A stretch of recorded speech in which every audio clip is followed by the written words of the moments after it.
और मोनिका, अब जरा चुनाव की बात भी कर लेते हैं। उत्तर प्रदेश की पीलीभीत लोकसभा सीट से वरुण गांधी की उम्मीदवारी पर सबसे बड़ा सस्पेंस खड़ा हो गया है।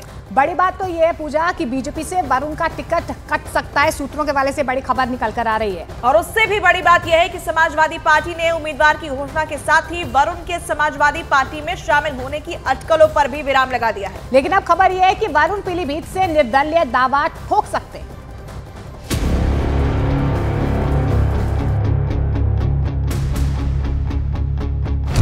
वरुण गांधी पर सबसे बड़ा सस्पेंस।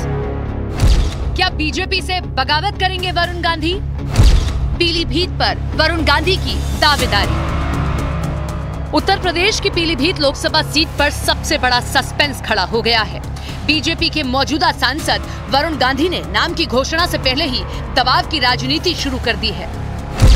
वरुण गांधी ने बुधवार को 4 सेट नामांकन पत्र भी मंगवा लिए हैं, जिसके बाद उनका पीलीभीत से चुनाव लड़ना लगभग तय माना जा रहा है।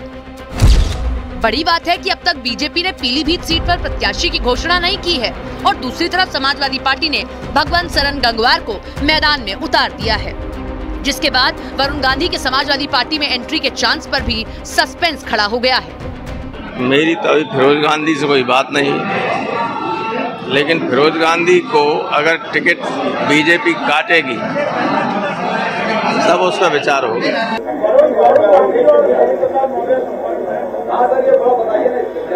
नहीं, हमारे कोई संपर्क में नहीं, हमारे पे कोई संपर्क नहीं। समाजवादी पार्टी के प्रत्याशी की घोषणा के बाद अब दावा किया जा रहा है कि वरुण गांधी को अगर बीजेपी से भी टिकट नहीं मिला तो वो निर्दलीय ही चुनाव लड़ सकते हैं। वरुण गांधी पीलीभीत लोकसभा सीट से 2009 से पहली बार सांसद चुने गए थे। हालांकि 2014 में उन्होंने सुल्तानपुर सीट से चुनाव लड़ा और दूसरी बार सांसद बनकर आए, लेकिन 2019 में बीजेपी ने पीलीभीत से उन्हें टिकट दिया और वो तीसरी बार सांसद बने। लेकिन अब सवाल 2024 का है। खबर है कि पीलीभीत से वरुण गांधी का टिकट कट सकता है। और बिहार का सियासी पारा भी आजकल ऊपर है, क्योंकि बिहार में चुनाव और चुनाव में बाहुबली का नाता पुराना रहा है। पूजा, बिल्कुल, और 2024 के लोकसभा चुनाव में भी कमोबेश यही तस्वीर देखने को वहां से मिल रही है। कई बाहुबली जहां पर टिकट पाने की कतार में है, तो वहीं कुछ ने बैकडोर से राजनीति में एंट्री का मन भी बना लिया है। और ऐसा ही एक नाम पिछले 2 दिनों से बिहार के राजनीतिक गलियारों में सबसे ज्यादा चर्चा में है, और वो नाम है अशोक महतो का। कानूनी पेचीदगियों की वजह से खुद चुनाव ना लड़ पाने वाले अशोक महतो ने 55 साल की उम्र में शादी की है। अब वो अपनी पत्नी को चुनावी मैदान में उतारने की तैयारी कर रहे हैं।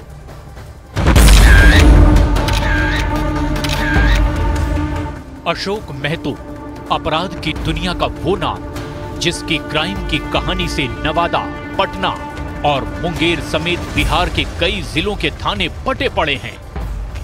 2001 में हुए जेल ब्रेक में आजीवन कारावास की सजा काट रहे अशोक महतो भी इस बार चुनावी मैदान में उतरना चाहता है, लेकिन उनकी इस चाहत में सबसे बड़ी दिक्कत बना है सजा याफ्ता कैदी के चुनाव न लड़ने का कानून। लेकिन चुनाव है तो नेताजी कहां मानने वाले हैं, लिहाजा नवादा के बाहुबली नेता अशोक महतो ने आधी रात को गुपचुप तरीके से शादी रचा ली है। 55 साल के बाहुबली अशोक महतो ने पटना जिले के करौटा में जगदम्बा मंदिर में अपने परिवार और समर्थकों की मौजूदगी में शादी रचाई। अशोक महतो ने खुद से 16 साल छोटी मुंगेर जिले की रहने वाली अनीता देवी से शादी की है।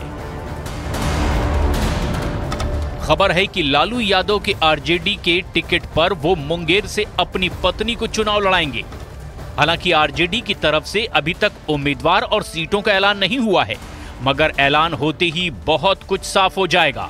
इसीलिए वो शादी करके अपनी पत्नी को चुनाव में खड़ा करेंगे। हालांकि अभी तक ये तय नहीं हुआ है कि वो नवादा से चुनाव लड़ेंगी या मुंगेर से, मगर दोनों सीट पर उनकी निगाह बनी हुई है। अब सवाल है कि बिहार की राजनीति में अचानक चर्चा का केंद्र बने अशोक महतो आखिर हैं कौन? अशोक महतो का गिरोह 1990 के दशक में हुए जातीय संघर्ष में चर्चा में आया था। अशोक महतो ने नवादा, नालंदा और शेखपुरा से अपराध की दुनिया में कदम रखा और देखते ही देखते वो इन जिलों में आतंक का पर्याय बन गया। इसके बाद कई नरसंहार में अशोक महतो का नाम आया। 11 मई 2000 की रात एक ही परिवार के 11 लोगों को गोलियों से भून डाला गया। कांग्रेस के वरिष्ठ नेता राजू सिंह की शेखपुरा में हुई हत्या में भी अशोक महतो का नाम आया था। नवादा जेल के अंदर रहते हुए 2002 में 3 पुलिस कर्मियों की हत्या करके भाग निकलने वाला अशोक महतो पिछली बार 2006 में देवघर से गिरफ्तार किया गया था। नवादा जेल ब्रेक मामले में कोर्ट ने उसे उम्र कैद की सजा सुनाई थी, लेकिन 17 साल बाद दिसंबर 2023 में उसे जेल से रिहा कर दिया गया।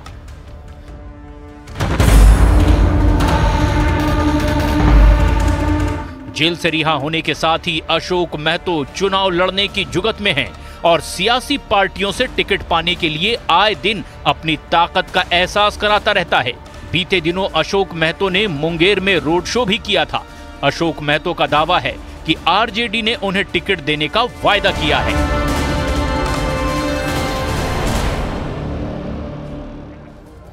और एक बड़ी खबर आई है पाकिस्तान के ग्वादर पोर्ट से। खबर है कि वहां बलूचिस्तान के विद्रोही गुट के लड़ाकों ने बहुत बड़ा हमला कर दिया। दावा यह किया गया है कि हथियारों से लैस लड़ाकों ने ग्वादर पोर्ट को घेर लिया और वहां पर ताबड़तोड़ गोलीबारी कर दी।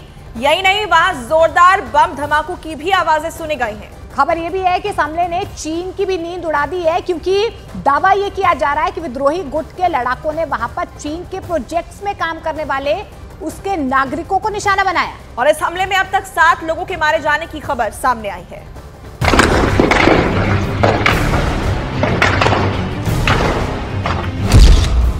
पाकिस्तान में बड़े विद्रोह की शुरुआत।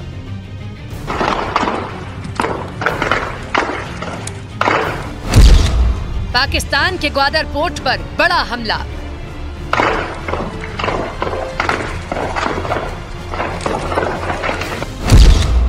पाकिस्तान में ड्रैगन का बेस तबाह।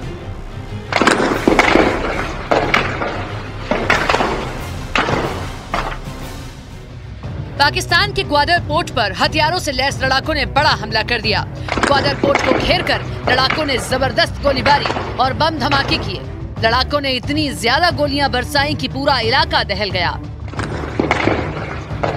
हमले की जिम्मेदारी बलूचिस्तान के विद्रोही संगठन BLA यानी बलोच लिबरेशन आर्मी ने ली। जानकारी के मुताबिक बलोच लिबरेशन आर्मी के लड़ाकों ने पाकिस्तान के ग्वादर पोर्ट परिसर में मौजूद एक इमारत को घेरकर गोलीबारी और एक के बाद एक कई बम धमाके किए।